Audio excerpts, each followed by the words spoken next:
29, diz assim de Deuteronômio: Estas são as palavras do concerto que o Senhor ordenou a Moisés na terra de Moabe, que fizesse com os filhos de Israel,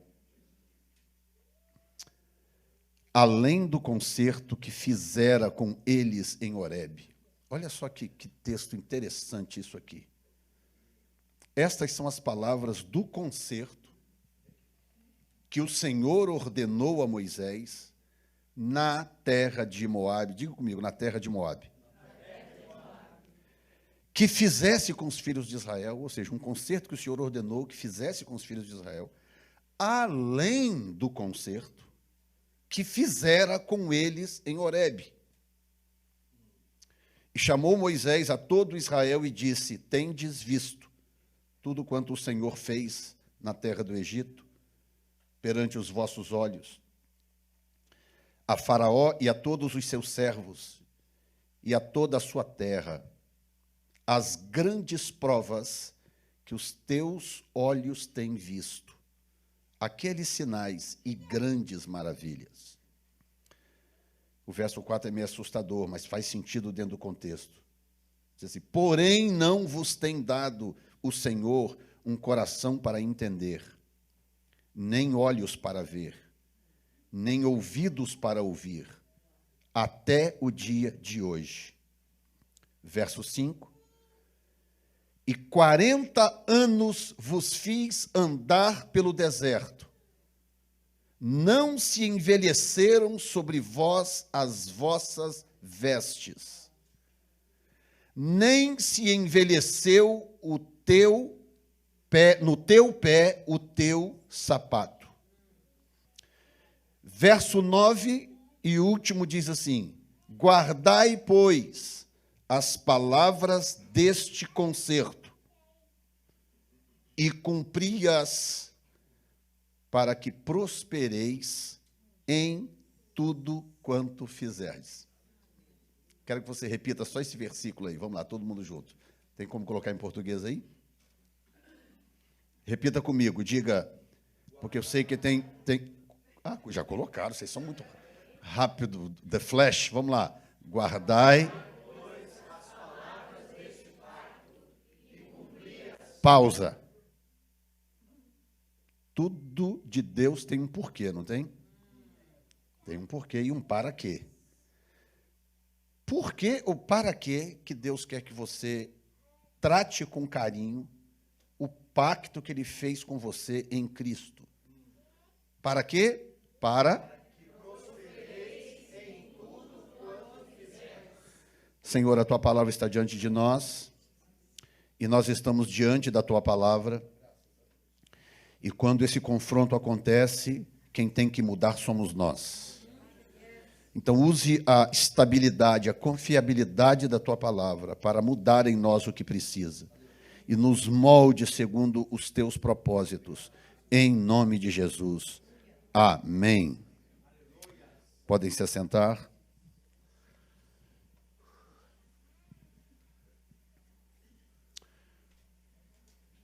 Eu quero tentar compartilhar com vocês, de forma bem suave, não vou correr. O pastor Diego disse que hoje é o dia só para isso, que a gente pode ficar aqui até o finzinho do dia.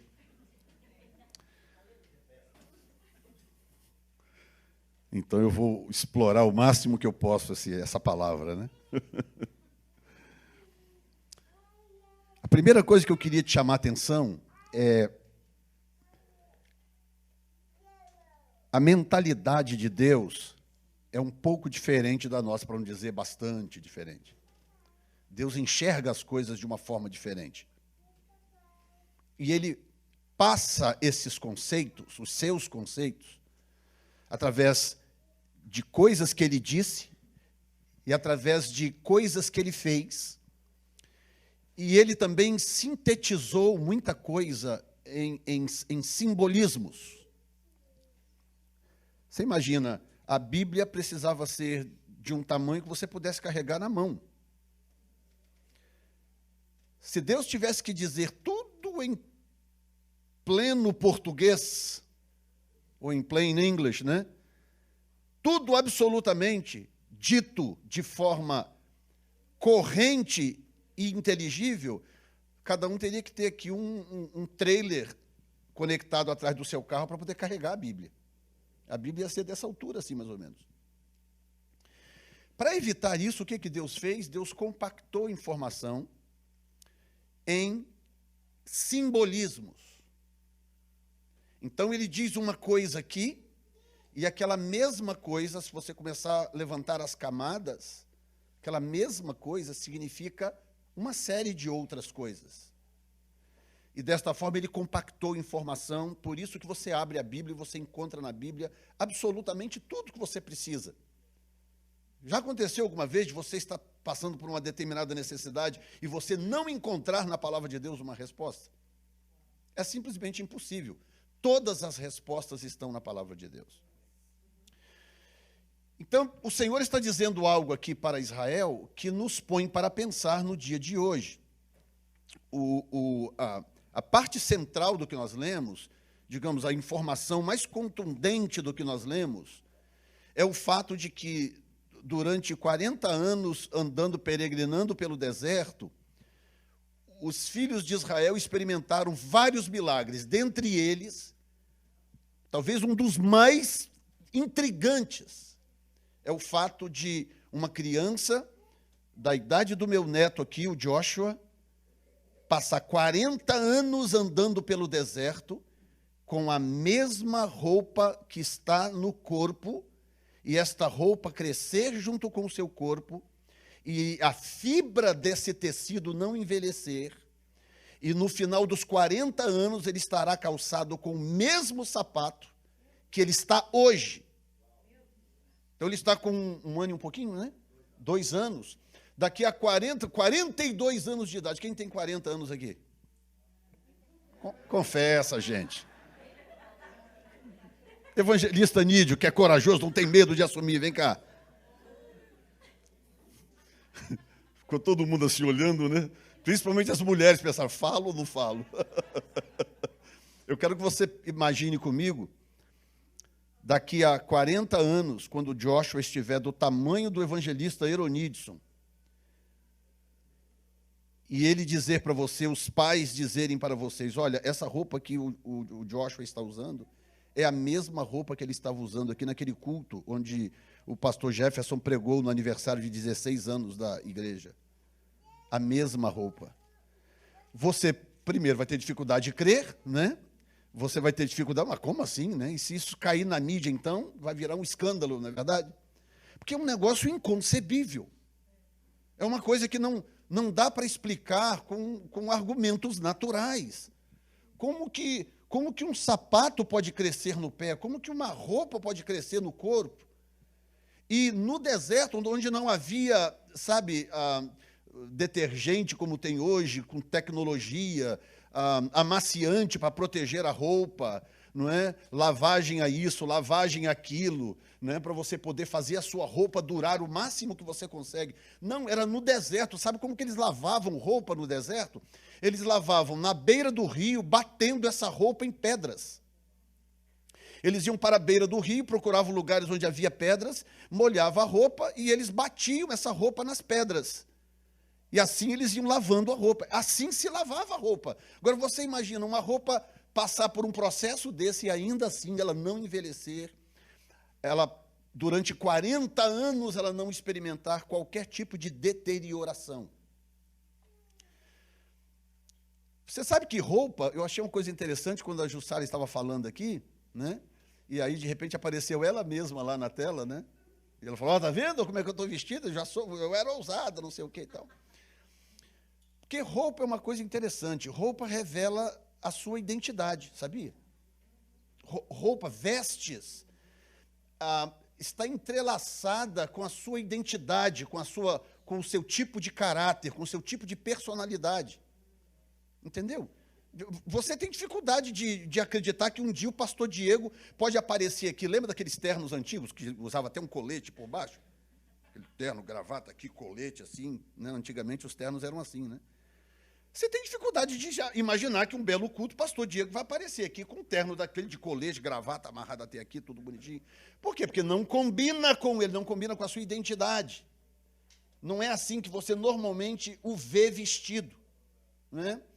Você olha para algumas pessoas aqui na igreja, eu até comentei na igreja no culto passado lá, dizendo o seguinte, que se pegar várias roupas aqui de vários de vocês e pendurar ali numa sequência, eu diria que muitos de vocês são capazes de identificar os donos das roupas pelas roupas, não é? Tem gente que gosta de se vestir mais espalhafatoso, tem gente que gosta de mais cores, tem gente que gosta de tons mais pastéis, tem gente, ou seja, a sua veste, escute bem, porque eu vou dar uma curva daqui a pouco, você não vai estar esperando no texto. A sua veste revela quem você é. Sua veste revela a sua personalidade, revela a sua identidade. E quer saber de mais? A sua roupa revela como você se enxerga. Como você enxerga a si próprio. Você se veste de uma forma que fala muito a seu respeito. Quando eu estudei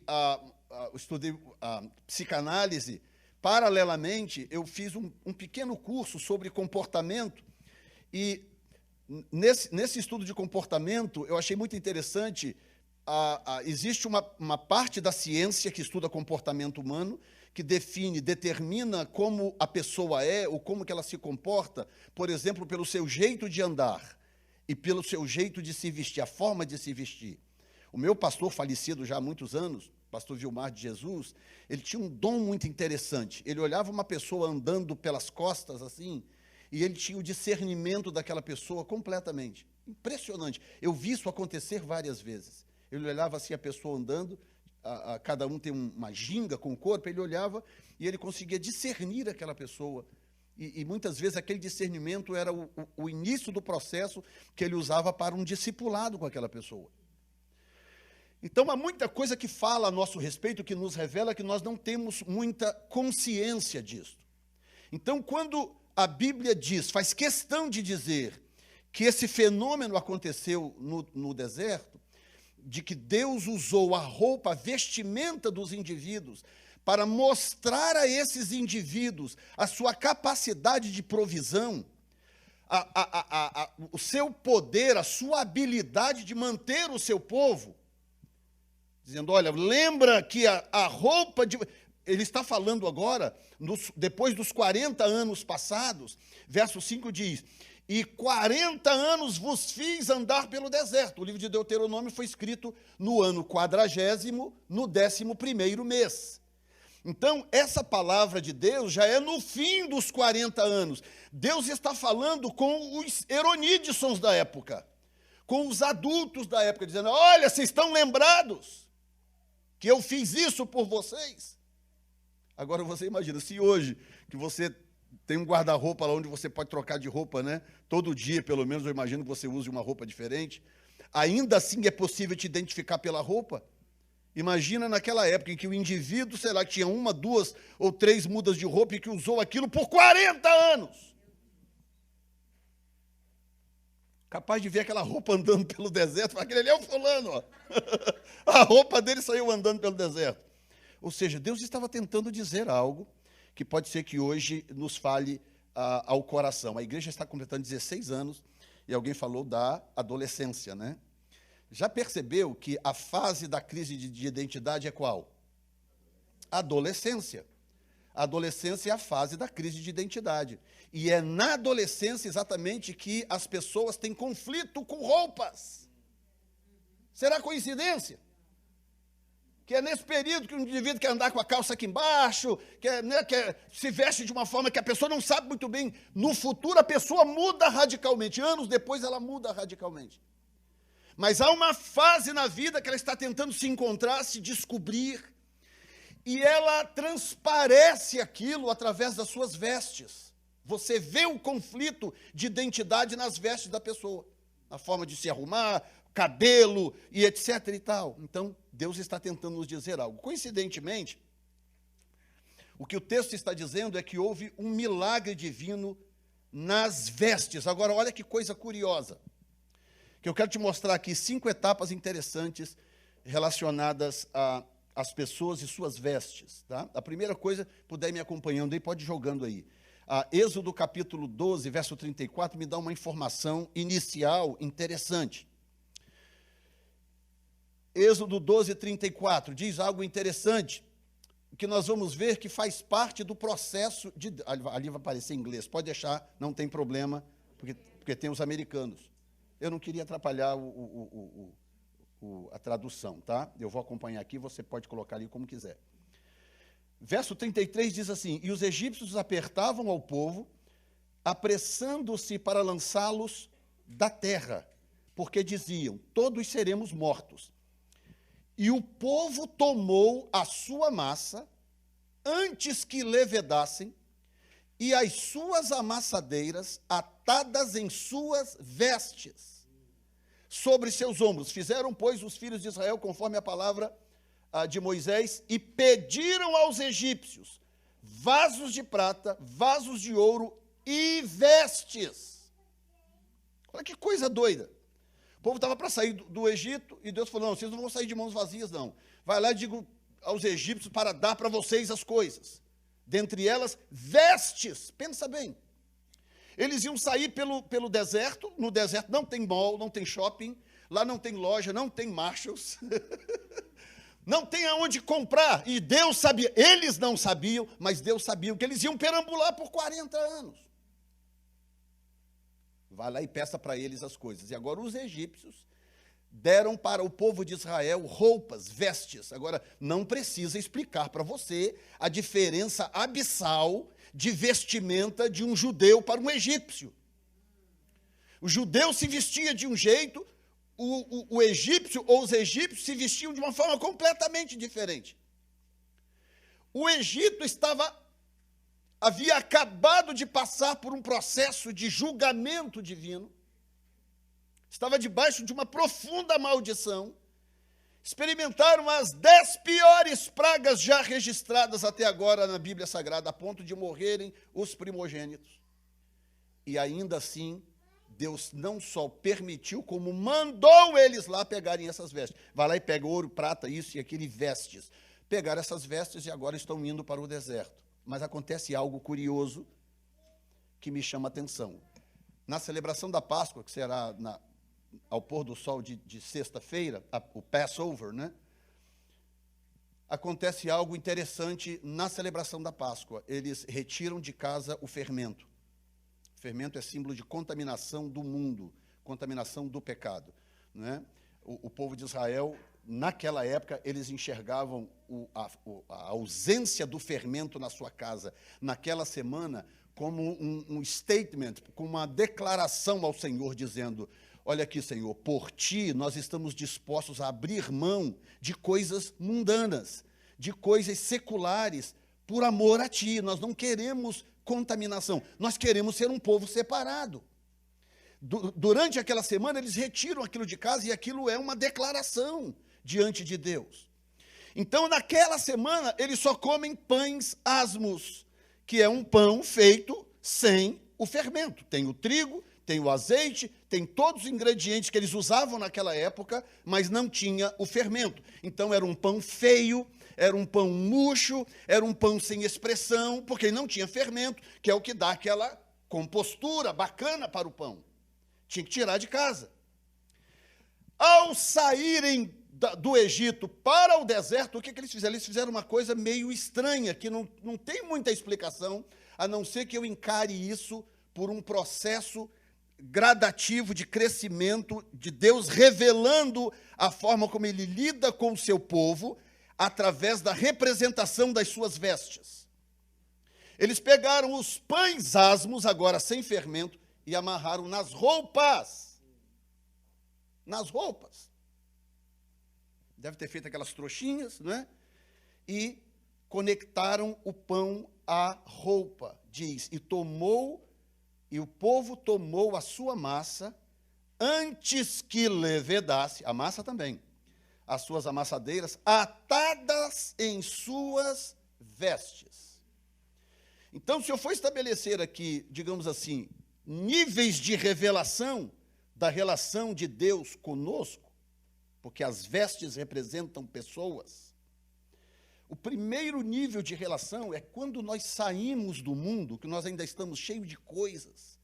A gente vem para o Senhor e nós ainda estamos cheios de contaminação, nós trazemos do mundo algumas coisas. Nós precisamos nos conectar a coisas e pessoas que têm a capacidade de nos santificar. Os pães asmos não tinham fermento. Eles não sabiam, não acredito que eles tinham consciência disso, mas o que Deus estava usando aquele simbolismo era uma forma de mostrar para eles: eu estou começando na vida de vocês um processo de santificação. Eu estou começando a expurgar certas coisas da sua vida. Porque eu quero que vocês tenham uma identidade limpa, eu quero que vocês tenham uma identidade restaurada. No final desse processo, eu quero que vocês mesmos olhem para vocês e que o mundo olhe para vocês e diga: esse povo é diferente. Essas pessoas são diferentes. Quando o mundo olha para nós hoje, quando eu digo nós, me refiro à igreja de um modo geral, com tanta divergência e tanta diferença no ser igreja, eu não sei exatamente se o mundo olha para nós e diz: esse povo é diferente. Poxa, eu gostaria de ser como esse povo. Tem algo nesse povo que eu não tenho. Falando de uma forma generalizada. Graças a Deus há as exceções. Igrejas locais onde a comunidade olhe e diga: poxa, esse povo é diferente. Mas eu estou falando de uma forma generalizada. Seria maravilhoso se o mundo olhasse para a igreja hoje e dissesse: esse povo é diferente. Há algo nesse povo que eu não tenho e eu gostaria de ter.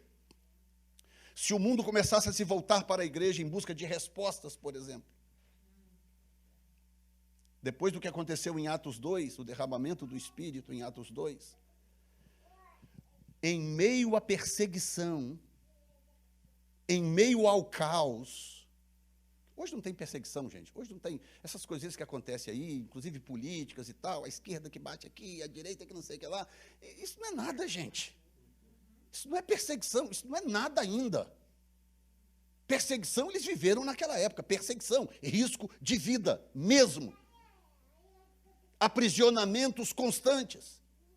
Mas com tudo isso, os romanos perseguindo aqui, o sinédrio perseguindo acolá, mas a população, a sociedade olhava e buscava resposta nos apóstolos.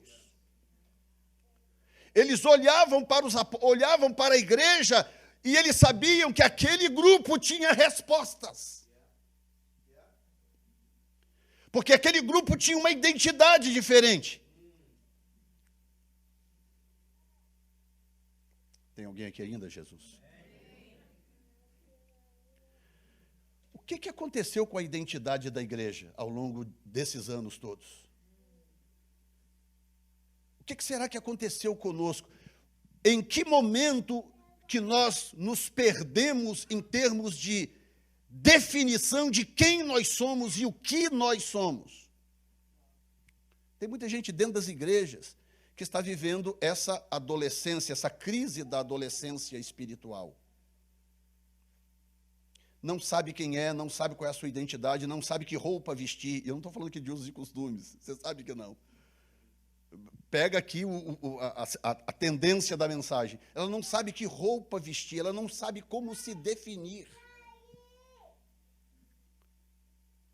Qualquer seta diabólica, maligna, na mente de certas pessoas é o suficiente para desestabilizá-la por semanas, por meses.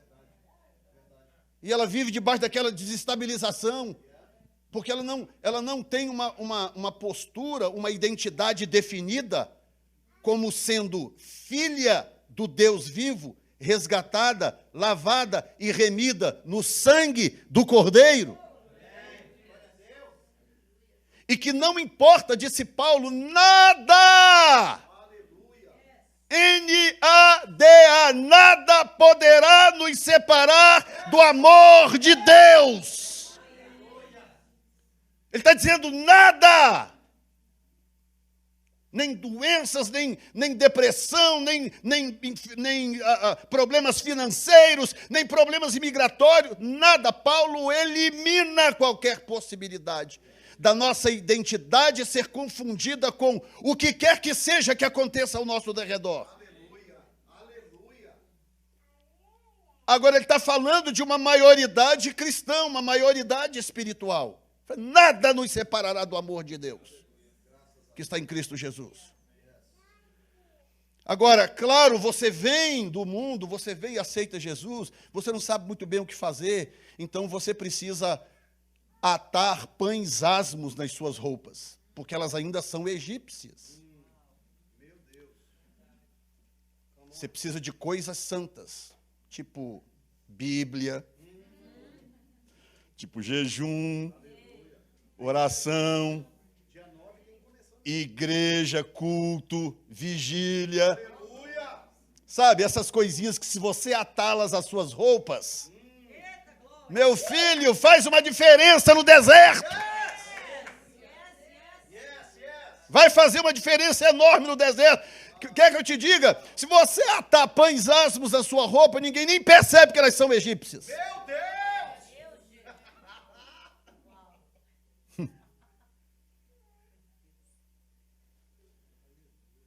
E começa um processo que você não está sabendo. Os judeus não sabiam. Quando eles ataram aqueles pães asmos naquelas roupas, eles não sabiam que ali estava começando um processo que protegeria aquelas roupas por 40 anos. Meu Deus! 40! Porque a lógica, pensa bem, Deus fala, estou tirando vocês daqui, não quero que vocês levem nada dos egípcios, hein? Não se envolvam com esse povo. Que é mais ou menos a mentalidade do puritanismo, né?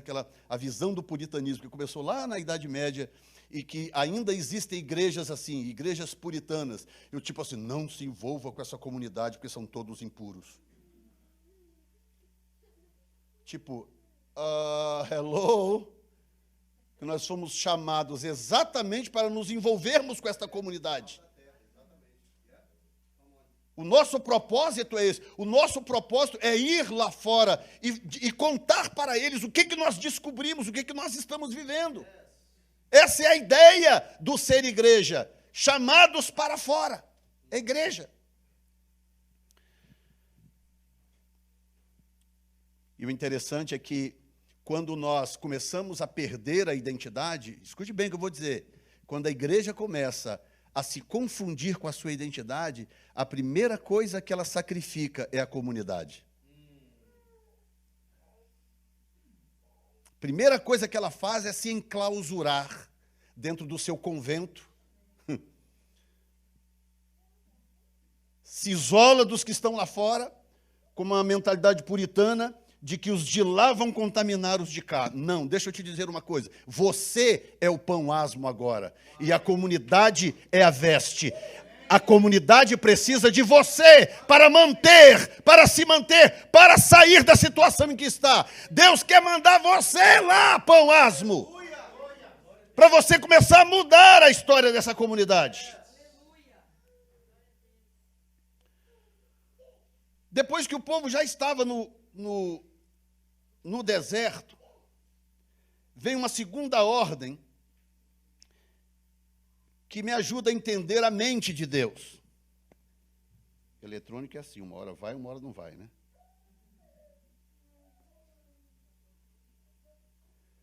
Pode colocar para mim aí, enquanto o meu aqui não atende, Êxodo 19, 10. Ok, agora foi. Então o povo sai do Egito, ata os pães asmos nas vestes, mas quando chega no deserto, vem uma palavra de Deus e diz assim, disse também o Senhor a Moisés, vai ao povo e santifica-os, hoje e amanhã, e lavem eles as suas vestes. E você vai ver no Velho Testamento, principalmente, muitas vezes Deus falando em lavar as vestes. Aliás, fazia parte do ritual de purificação. Por exemplo, se o indivíduo pegava lepra, tá? ele era curado sobrenaturalmente ou naturalmente, a lepra ia embora, porque acontecia também. O indivíduo pegava lepra, havia todo um ritual sacerdotal para monitorar aquele indivíduo fora do arraial, até que o indivíduo morresse ou aquela lepra desaparecesse, ou acontecesse um sobrenatural, como foi no caso de Miriam, que houve uma intervenção de Deus e Miriam foi curada.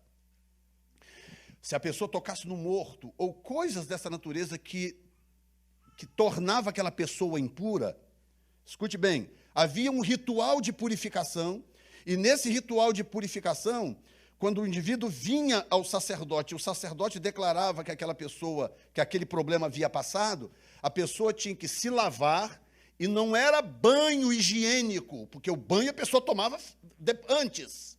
Mas ela vinha ao sacerdote e havia um processo de purificação cerimonial. A coisa era cerimonial. O indivíduo tinha que se lavar com água para se declarar puro, mas não bastava, ele tinha que lavar também as vestes.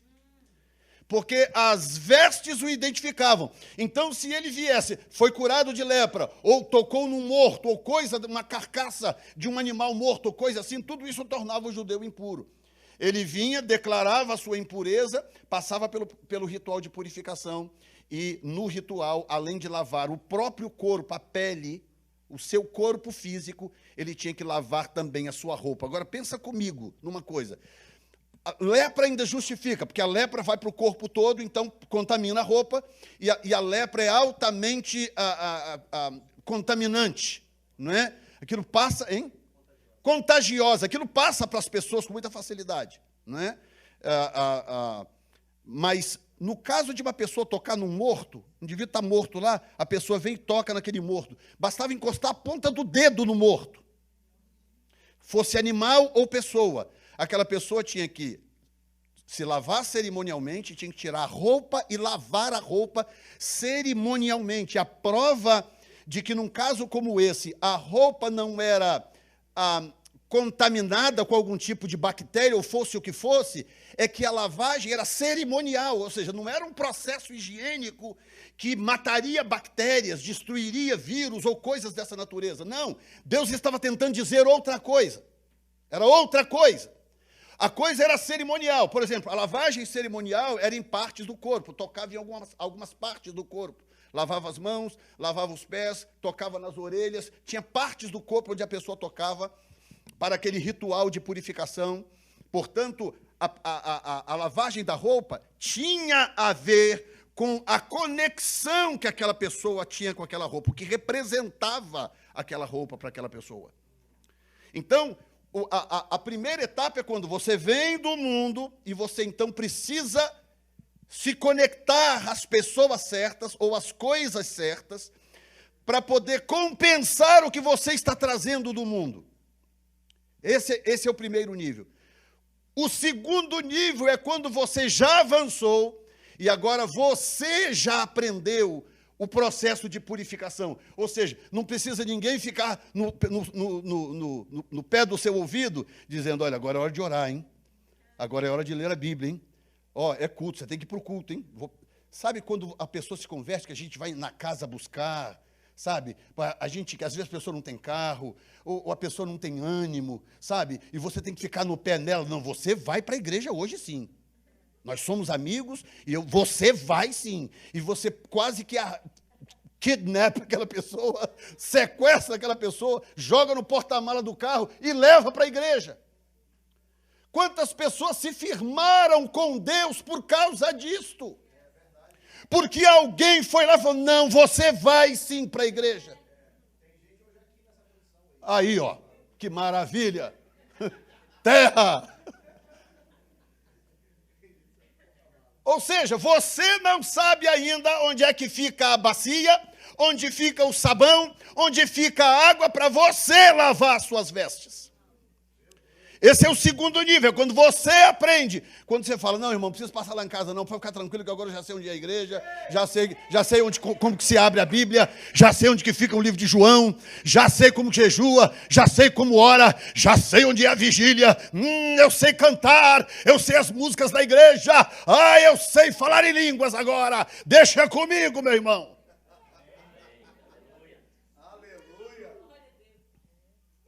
Você já sabe lavar as vestes. Você já sabe.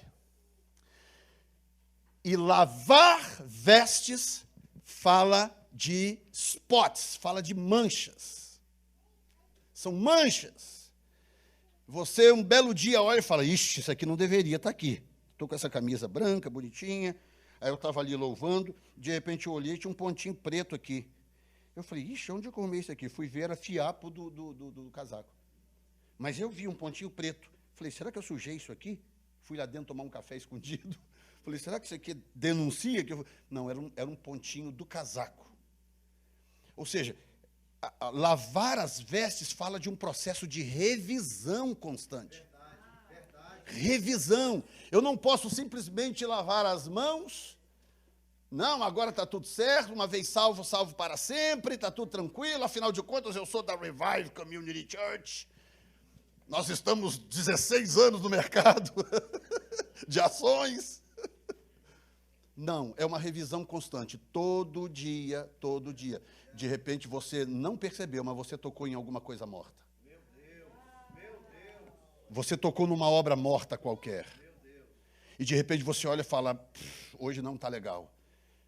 Mas você sabe você sabe o caminho do closet. Você sabe, você aprendeu a ajoelhar. Você sabe agora o caminho, o processo. Você já não precisa agora atar coisas na sua roupa. Você sabe lavá-la. Você aprendeu a chegar diante de Deus e tratar essas coisas com franqueza. Franqueza. Hoje eu acho que ninguém mais lava roupa como antigamente, né? Hoje é tudo nas máquinas e nas laundries da vida e tudo. Mas tenta pensar aí, pelo menos os que têm aí mais de 40 anos, né? Tenta pensar aí antigamente, lá no Brasil pelo menos, como é que se lavava a roupa. Você vai lavando, aí tem que ficar olhando ali, aí pega o sabão, tem que esfregar no lugar certo, aí esfrega ali e tal, aí olha, checa de novo a parte de trás. Ou seja, é uma caça a manchas, a spots que você sabe que vão denegrir a sua veste. Sabe como que a Bíblia apresenta, numa linguagem tipológica, o seu povo, depois que tudo terminar, que nós estivermos com Cristo, sabe como que nós somos identificados? Com roupas brancas. A Bíblia não fala do cabelo, cabelo não sei o que lá, cabelo tingido, unha, ainda bem, né? Unha pintada, não, a Bíblia fala da roupa. Em Apocalipse 3:14 em diante, a Bíblia fala claramente, fala de uma igreja que está se perdendo, e a Bíblia diz, você precisa comprar ouro, colírio e roupas brancas. Roupas brancas. Porque Deus quer que você entenda que essas roupas brancas falam de você próprio. Então, se eu andar por aí, pensa que coisa chata, se eu estivesse aqui pregando, a Zanda que costuma dizer, né? Toda vez que eu vou sair de casa, ela fala, vem cá, ela dá uma olhada geral em mim. Só que se for dar conversa, toda hora eu tenho que trocar a calça ou a camisa, né? Não, você... Deixa essa calça, deixa a camisa. Ela fala, já te falei, porque se o pessoal achar que está feio, vão dizer que é a mulher que não cuida do homem. Fala ou não fala, meu amor? É, porque quando o pessoal chega lá fora e olha, eles pensam que é a mulher que não cuida do homem.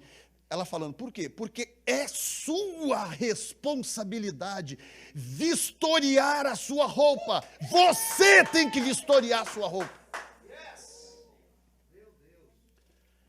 Disse também o Senhor a Moisés, vai ao povo, santifica-os hoje e amanhã. E olha bem, e lavem, não é? Moisés, vai lá e lave a roupa do povo. Não, eles lavem as suas vestes. Diz, estejam prontos para o terceiro dia, porquanto no terceiro dia o Senhor descerá diante dos olhos de todo o povo sobre o monte Sinai. Gente, que doideira, que doideira. Me lembra, sabe o quê? Que o cordeiro pascal, que é sacrificado na Páscoa, que vai ser sexta-feira agora, ele não podia ter spots. O cordeiro ele tinha que ser de uma cor só. Se ele era branco, tinha que ser branco. Se era preto, tinha que ser preto. Se era marrom, tinha que ser marrom. Ele tinha que ser de uma cor só. E para garantir que o cordeiro tinha uma única cor, eles separavam o cordeiro no dia 10 de Nissan, para sacrificá-lo no dia 14. Eles tinham 4 dias para ficar revirando aquele cordeiro de ponta cabeça. 4 dias. Para no dia do sacrifício ter certeza, eu estou sacrificando um cordeiro sem mancha. Olha que coisa tremenda. A lã do cordeiro é a sua roupa, meu filho. É a sua veste. E o Senhor está dizendo, lave a sua veste. Lave a sua veste, lave a sua veste. Digam graças a Deus. Mas existe uma outra etapa, que está em Êxodo 28, versículo 1, Êxodo 28, verso 1, diz, depois tu farás chegar a ti teu irmão Arão e seus filhos com ele, do meio dos filhos de Israel. Escute esta, hein? Deixa aí esse texto aí. Às vezes a pessoa pergunta, poxa, por que né, pastor só conta com fulano, com ciclano, com isso, com aquilo? Eu gostaria tanto de fazer, eu gostaria de cantar no louvor, eu gostaria de ser obreiro. Poxa, eu já estou nessa igreja há não sei quanto tempo, eu achei que by now eu já seria, sei lá, evangelista, pastor, bispo, patriarca.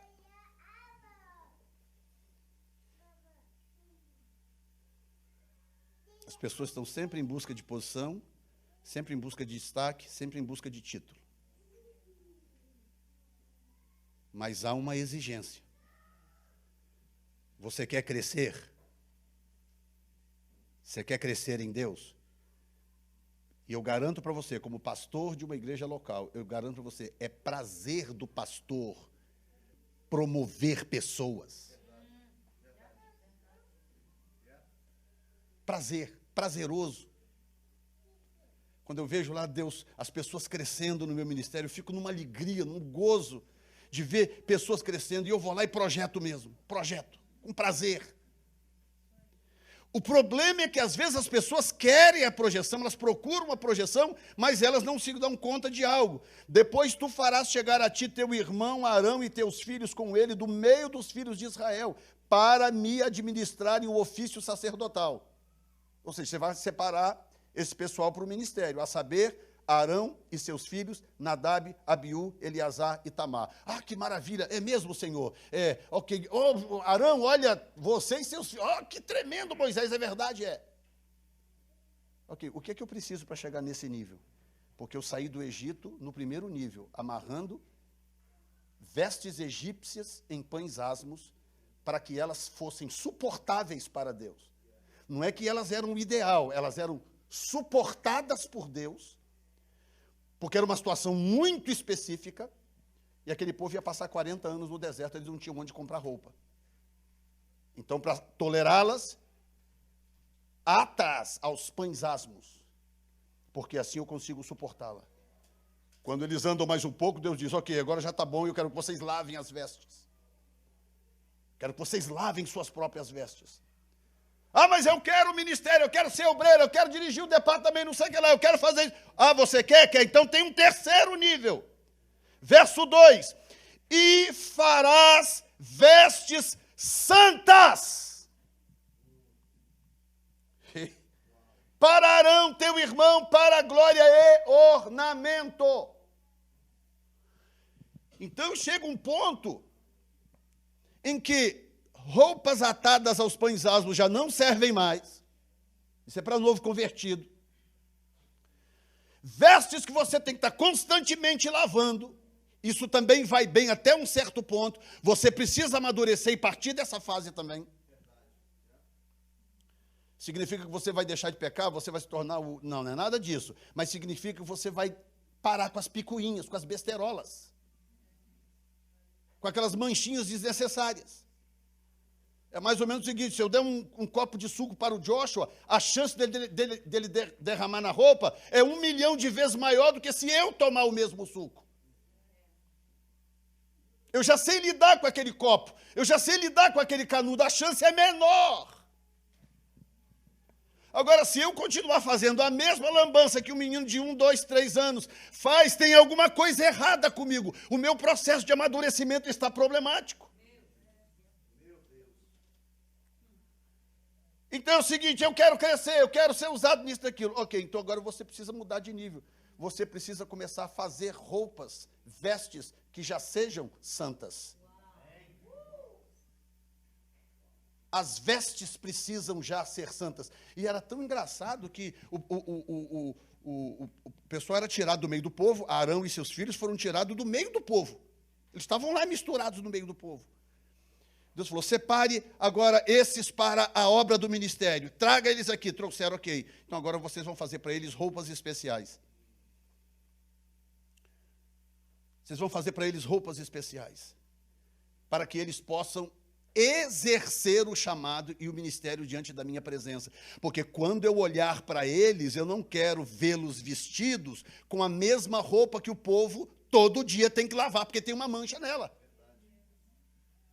Eu não quero eles vestidos com a mesma roupa. Então a roupa deles tem que ser diferente. Aponta para o seu irmão e fala assim, a sua roupa tem que ser diferente.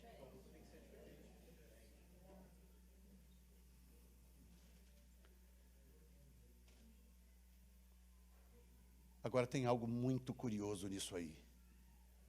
E meio chocante. O conceito de santidade para Deus é muito doido, já vou avisando. O conceito de santidade para Deus é muito diferente do que nós entendemos como conceito de santidade. Começa com o fato de que o tabernáculo era santo, o tabernáculo era santo. Mas quando você entrava no átrio, o átrio era mais ou menos santo. Aí você cruzava, entrava no lugar santo. Dentro da tenda, o lugar santo.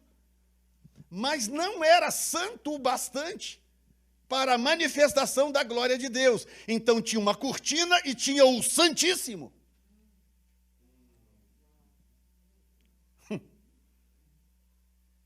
Ou seja, a santidade de Deus é uma santidade de um outro nível completamente diferente. E o lindo é isto, hein? Ah, santo! Ele não vai te julgar baseado no padrão de santidade dele, porque senão ele teria que te matar, ele teria que me matar. Se ele fosse nos julgar pelo padrão de santidade dele, nós morreríamos, porque o padrão de santidade dele é tão elevado, era tão high level, que no lugar onde a glória se manifestava, um único homem podia entrar uma só vez no ano e com risco de morte. Um homem, uma vez por ano. E tinha que entrar lá para prestar serviço. Não era entrar lá para sentar, comer, bater papo com Deus. Não, era entrar, prestar o serviço e sair com o coração quase saindo pela boca, porque ele não sabia se aquela era a última vez que ele pisava ali naquele lugar. O padrão de santidade de Deus é diferente. Ou seja, ele não está cobrando de você o padrão de santidade pessoal dele, porque você não daria conta. Ele está cobrando de nós, ele está cobrando da Revive Community Church, assim como a nossa e outras. Ele está cobrando o padrão de santidade possível a nós. Possível a nós. Mas e como é que faz, pastor? O nosso padrão, o padrão de santidade possível a nós não é o suficiente para Deus. Verdade. Por isso que tem o nível seguinte. O nível 4 revela algo interessante a respeito de Deus. Lembra que a roupa de Arão e dos sacerdotes era uma roupa que já tinha que ser confeccionada santa. Ela era confeccionada santa. Olha só que coisa tremenda. O sumo sacerdote em Israel, ele era identificado pela roupa. Tá? Porque no começo tinha pouca gente. Aquilo foi, tornou-se uma grande nação. Uma grande nação. O sumo sacerdote podia muito bem passar pela rua e ninguém nem sabia quem ele era. Porque conhecia o nome. O sacerdote é fulano de tal, mas nunca nem viram o cara. Então, como que ele era identificado em Israel? Ele era identificado pela roupa. Havia uma roupa especial, em 4 cores, E ele saía com aquela roupa na rua, tinha uma placa, um peitoral aqui, com as pedras, as 12 pedras de Israel, e ele era identificado pela roupa. Então, quando ele saía na rua, por alguma razão, eu digo na rua, não é que ele ficava andando pela rua, mas quando as pessoas olhavam, 300 pessoas olhavam, aquele lá é o sumo sacerdote. Era a roupa que denunciava quem ele era. Portanto, era uma roupa santificada. Mas aí, olha o que acontece. No verso 21 do capítulo 29, diz assim, a roupa era santa, hein? Diz assim, então, tomarás do sangue que estará sobre o altar e do azeite da unção, e os espargirás sobre Arão e sobre as suas vestes. Que doido! Que doideira! Deus está dizendo o seguinte, para você participar do ministério, você tem que sair do nível dos pães asmos atados à roupa, você tem que sair daquele nível que tem que ficar lavando a roupa todo dia, porque qualquer coisa suja, o nível do mimimi, sabe? Esse lado acho que não gostou muito, deixa eu tentar esse lado aqui. Sabe aquele lado do mimimi? Que qualquer coisinha a pessoa está, porque fulano de tal, porque pipipi, porque pisou no meu pé, porque passou na calçada, não me viu do outro lado, já viu esse nívelzinho assim do, sabe? E esse tipo de gente quer influenciar outro, quer dar pitaco na igreja, quer não sei o quê, quer cantar no louvor, quer não sei o quê. E vai dar um problemão danado, porque dia de ensaio de louvor, talvez aqui não, que vocês são mais santificados, mas lá na New Time Church, dia de ensaio de louvor, meu filho, é dia de reclamar, de chamar atenção. Ei, está desafinado, meu irmão. Ei, não é essa nota, não. É dia de falar, sabe, assim, com franqueza, porque você está ensaiando. Como é que você vai botar um mimimi no negócio? Como? Como que você vai colocar uma pessoa para trabalhar no departamento da igreja e o pastor tem que ficar cheio de dedo para dizer certas coisas? Olha, não é, o seu departamento está indo no rumo errado, não é assim, é assim, assim. Lembra que eu falei que é assim, assado?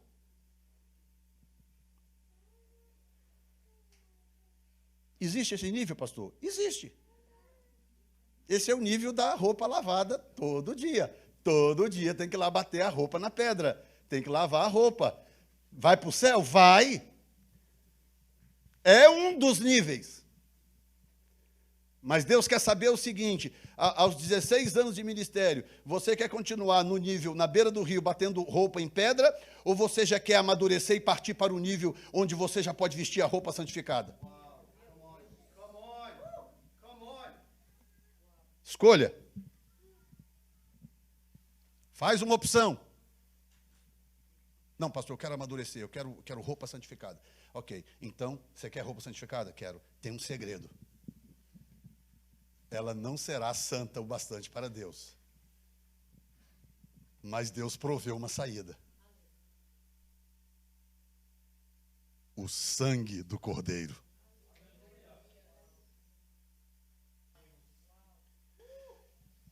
É nessa dimensão que Deus revela algo que só se concretizaria lá na frente. Deus revela algo. Fala, eu vou dar para vocês uma arma. Eu vou dar para vocês um recurso capaz de tornar a santidade de vocês não só suportável, mas no nível da santidade que eu opero e que eu gosto. Porque ela não vai depender de quem você é. Escute agora. Ela não depende da sua identidade nem da sua personalidade. Porque roupa revela identidade e personalidade. O nível da minha santidade não está conectado à sua personalidade ou à sua identidade. Não, ela não é algo intrínseco, inerente a você. Aquilo é adicionado a você quando o sangue do Cordeiro te alcança.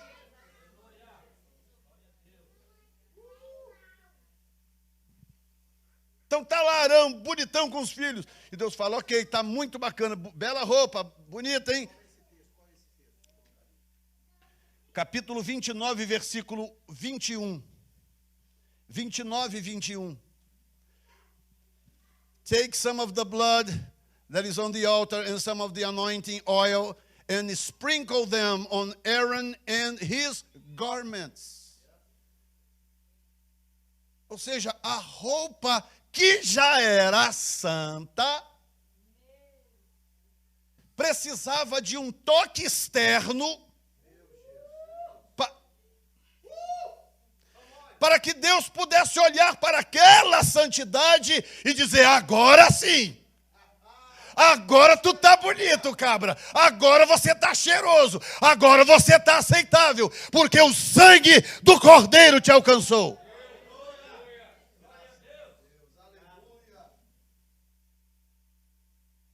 Portanto, isso abre uma outra porta e revela uma outra dimensão, porque escute bem, a roupa toca na sua pele. Eu estou suando aqui, por exemplo, vou ter que tirar essa roupa e lavar. Eu estou suando, o suor da minha pele está passando para a minha roupa. Certo? Qualquer impureza que tenha no meu corpo vai passar para a minha roupa. Aí tem que botar aquele produto aqui na gola, tirar aquele amarelinho, debaixo das axilas amarela, tem que colocar um negócio ali para limpar, é ou não é? Porque, escute, porque a sua veste absorve quem você é, de fato.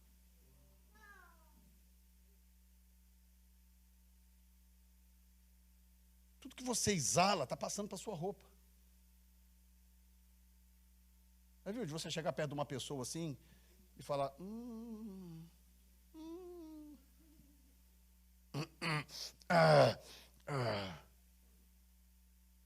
porque, né, alguma coisa aconteceu ali, sabe lá Deus o quê? Que o que quer que tenha exalado do corpo daquela pessoa está impregnando a sua roupa.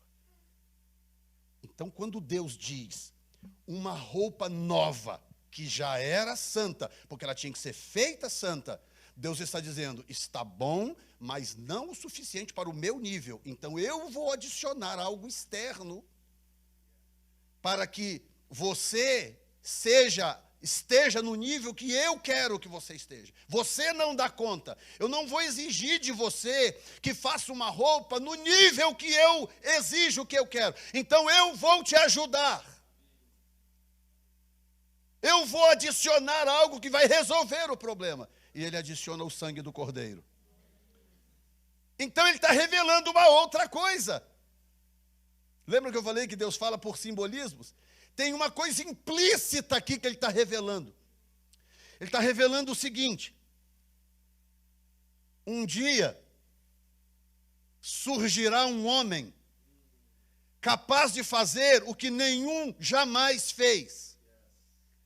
Porque todos nós contaminamos as nossas vestes com os nossos corpos. Uma camisa branca linda como essa, eu tenho que botar uma outra por baixo para poder ela ficar bonitinha até o final do dia, porque o meu corpo vai contaminá-la. Mas ele está dizendo: mas esse Cordeiro que está derramando o sangue aqui para santificar a sua roupa, ele representa um homem cujo corpo santifica a sua veste. Ele está dizendo mais ou menos o seguinte, eu sei que vocês ouviram essa mensagem há poucos dias atrás, ele está dizendo o seguinte: esse homem, ele é tão diferente, que quando a veste toca no corpo dele, se uma mulher com hemorragia tocar na veste, ela fica curada. Ei, você sabe o que uma das coisas que eles debatem até hoje? É o pano que provavelmente embrulhou Jesus, o Santo Sudário, que o Vaticano guarda a 350 cadeados. Porque eles dizem: não, esse aqui é o pano que embrulhou Jesus. Já fizeram vários testes. Enfim, segundo eles, já provaram que a época bate, o pano é daquela época, não sei o que, não sei o que. E tem a marca direitinho assim, uma figura de um homem que sangrou muito naquele pano, o Santo Sudário.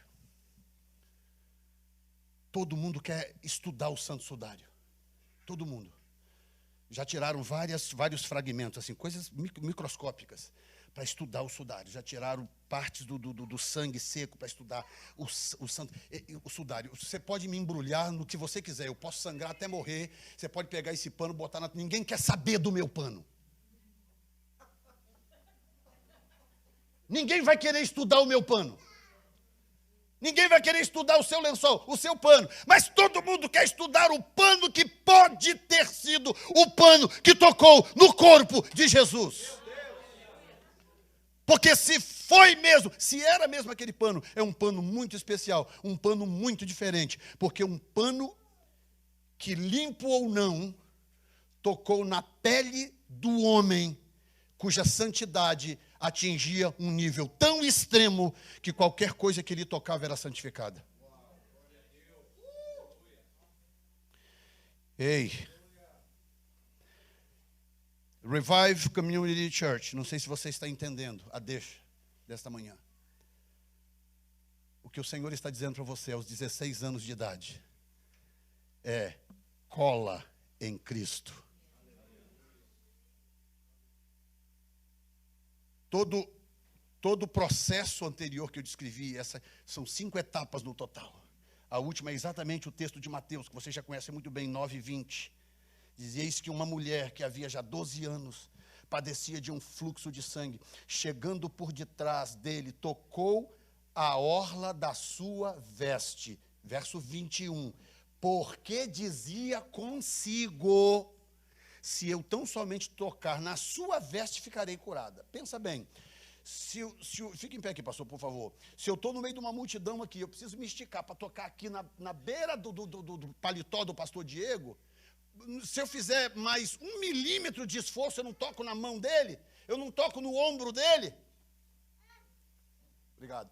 Ou seja, não é que não seria possível ela tocar nele, na pessoa, na pele.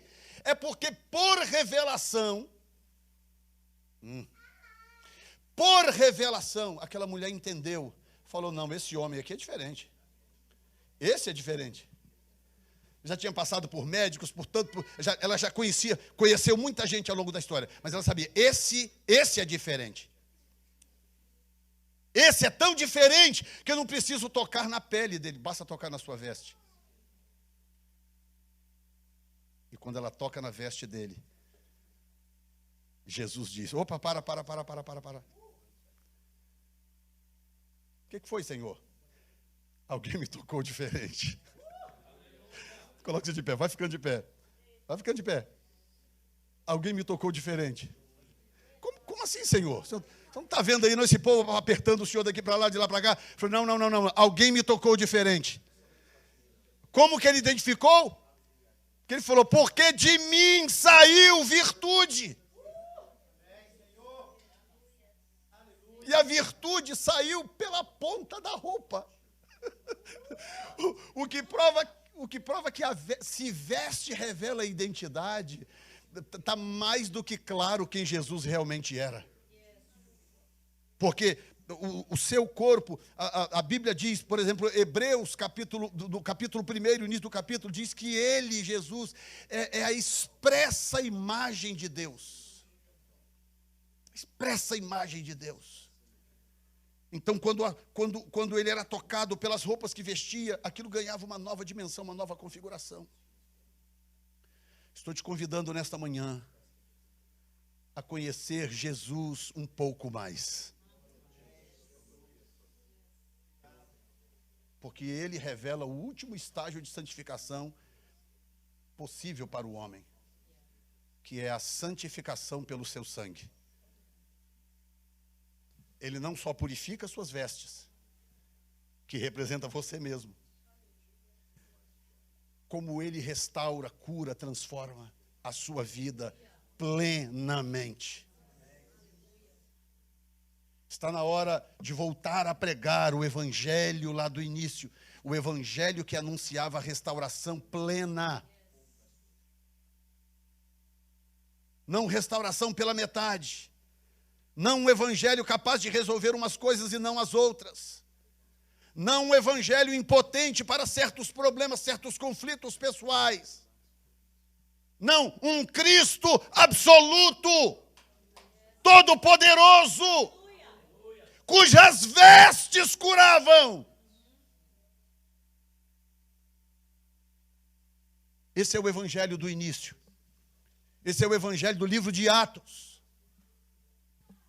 onde as pessoas tinham prazer, com risco de vida, de se identificar com o dono dessas vestes.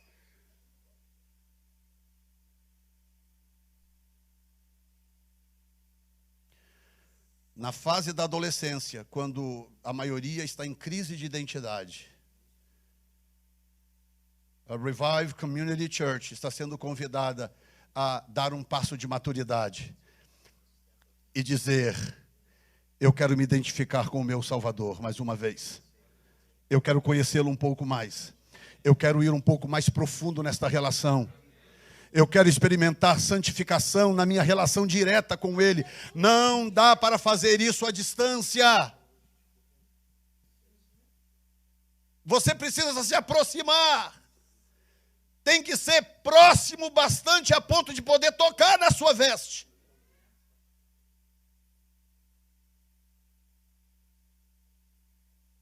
Só relacionamento é que torna isso possível. Você tem que se relacionar com Ele. Não dá para você se relacionar com a igreja, com a instituição, para que a igreja se relacione com Ele por você. Não dá para você ser amigo do pastor Diego, para que ele se relacione com Jesus, então, e transborde para você.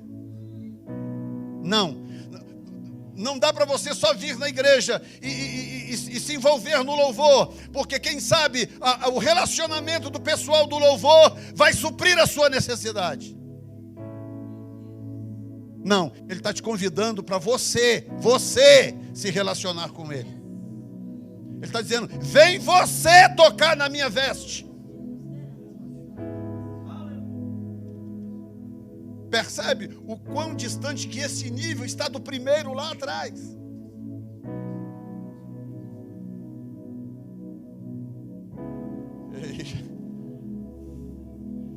Pedro começou como, hein? Problemático, brigão, teimoso, cabeça dura. E terminou como? Terminou com a sombra do cara, a sombra. Quer dizer, eu provavelmente estou muito longe, eu não lembro nunca da minha sombra ter pelo menos curado uma dor de cabeça, pastor. Nunca me lembro disso. Ninguém nunca me disse: pastor, você passou aqui, a sua sombra curou minha dor de dente. Nada.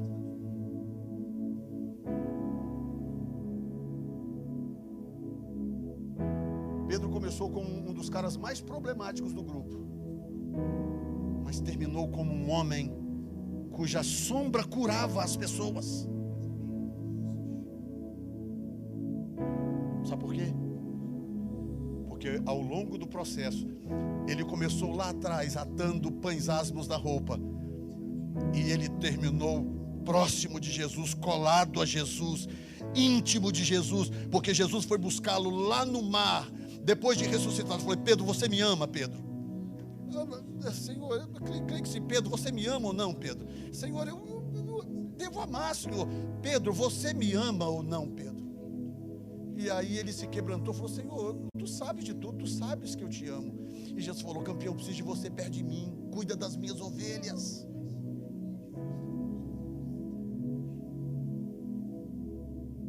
Basicamente, Jesus estava dizendo o seguinte: eu preciso que você me represente, Pedro.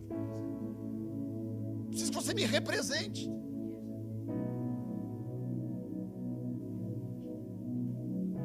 Onde quer que você esteja, se precisar de alguém ali para representar Jesus, não é falar de Jesus, é chegar e representar.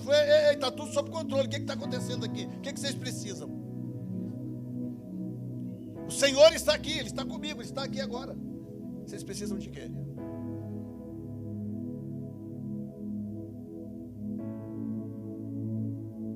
Aí alguém pode perguntar: mas como assim? Como é que você sabe que Ele está aqui? Aí você fala: porque eu toquei nas suas vestes. Eu me identifiquei com quem Ele é. Eu me identifiquei com a sua personalidade. Eu me identifiquei com a sua identidade. A gente fala de Jesus hoje, parece uma coisa simples, né? Mas na época ele teve que perguntar, falar: escuta, quem vocês dizem que eu sou? O que o pessoal por aí está dizendo que eu sou? Uns dizem que sou Elias, uns falam que sou um dos profetas. Ele falou, ok, e vocês? Eram 12, não eram? Falou, e vocês? Quem vocês dizem que eu sou? Não era para um coral gritar bem alto? Um coral de 12, não era para gritar bem alto? Falou, vamos lá, 1, 2, 3. Tu és o Filho de Deus, o Cordeiro vivo. Não era? Era, não, só Pedro abriu a boca e falou, eu sei quem tu és, eu sei. Eu sei, tu és o Cristo, o Filho do Deus vivo. E por ele se identificar com a identidade de Jesus, Jesus falou, você não é mole não, Pedro. Só o Pai pode revelar um negócio desse. Então eu digo que você é Pedro.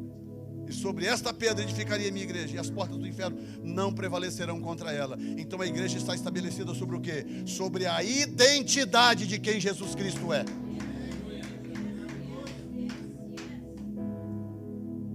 Um homem diferente de tudo que se viu. Tão diferente que ele não se encaixa em nenhum dos padrões de santificação do Velho Testamento. Ele teve que vir e revelar o seu próprio padrão.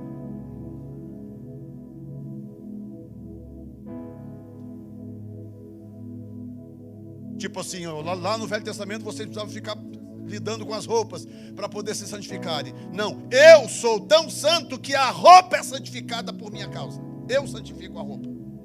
Eu santifico a veste. Por isso ela cura.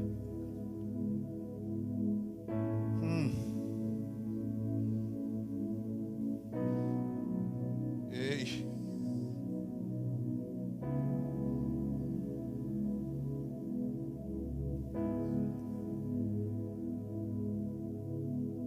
Oh, santo.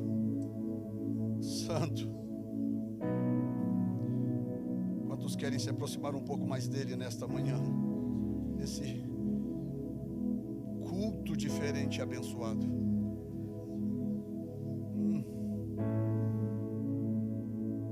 Se você quiser se aproximar do altar como um ato, um símbolo de aproximar-se dele, nós vamos orar. Eu quero liberar algo sobre a sua vida nesta manhã.